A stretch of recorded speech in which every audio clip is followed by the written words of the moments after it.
Good morning, good afternoon, good evening, whatever time you come across my video, you are welcome to my channel.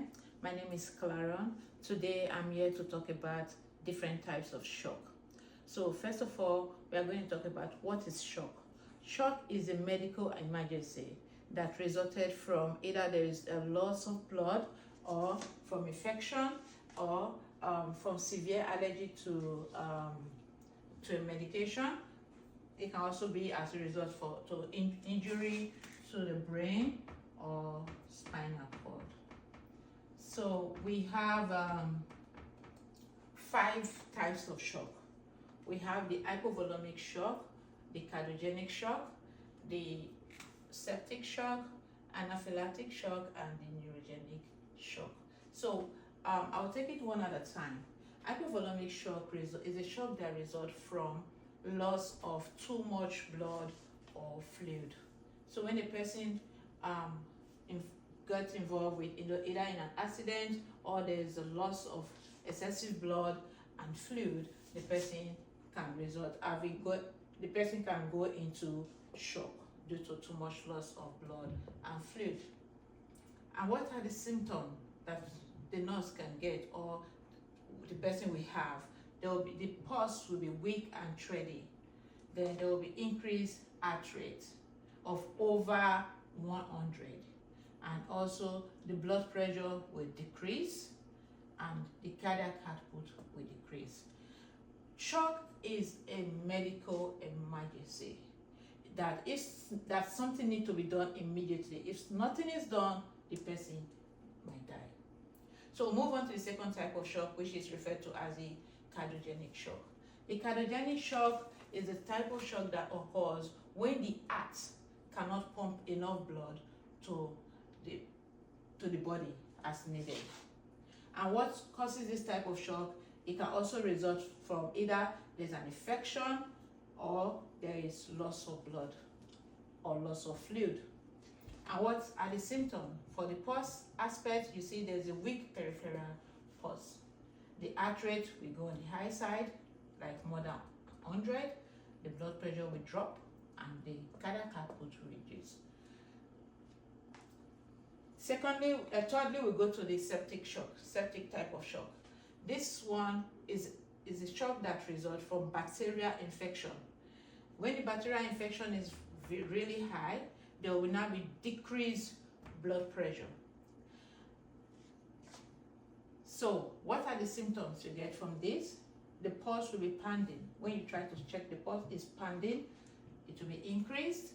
The blood pressure will be on the low side, and the cardiac output will be increased because the patient is in shock. Like septic shock, everything except the blood pressure will be on the high side because there's an infection going on.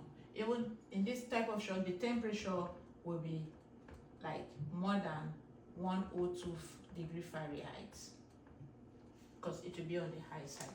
Respiration will be on the high side. It will be more than 20. That is septic shock for you. Then the next type of shock, we talk about the anaphylactic shock. This has to do with severe allergic reaction to a medication, and this can cause drop in the blood pressure. So what is the symptom? From pulse, the pulse will be weak and fast. It will be more than 100. The blood pressure will be on the low side and the cardiac output will be very low. Then we'll move on to the neurogenic type of shock. This neurogenic type of shock is when the autonomic nervous system is disrupted. And what causes this is when there is an injury to the brain or there is a spinal cord injury. So this can result to one having neurogenic shock. When there is a disruption in the autonomic nervous system, this will result to decrease in the blood pressure, the cardiac output. What are the symptoms? The pulse will be weak, which is increased heart rates, more than 100. The blood pressure will be on the low side and the cardiac output will be on the low side. So if we can look at this, you see that there is a common symptom that is associated with different types of shock. The pulse rate is always high, except in neurogenic shock where the pulse rate is low. In neurogenic shock, there is a decreased heart rate. Yes, there's a decreased heart rate. It will be weak and it will be decreased, not high. Why? If you move on, you see that in all the types of shock, all the various types of shock, the blood pressure is on the low side. Okay? Then let's move ahead. If you look at this, in all the different types of shock, you see that the cardiac output is low except in septic shock. And why is septic shock cardiac output high? Because the temperature will be more than 102 degrees Fahrenheit, which we talk approximately like 38 degrees Celsius. Okay? And the patient's respiration will be more than, this is respiration, it will be more than 20.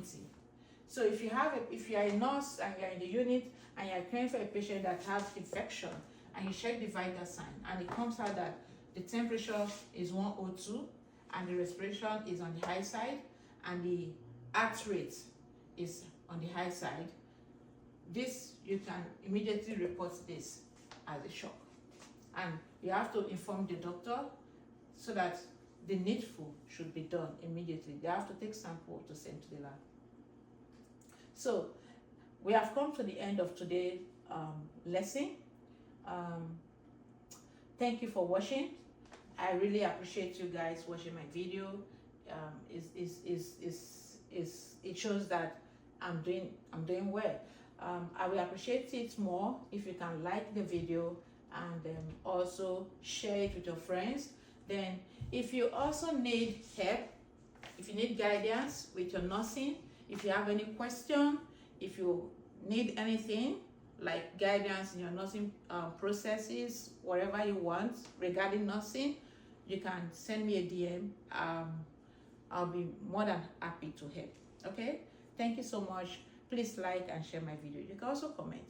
That will go a long way for me.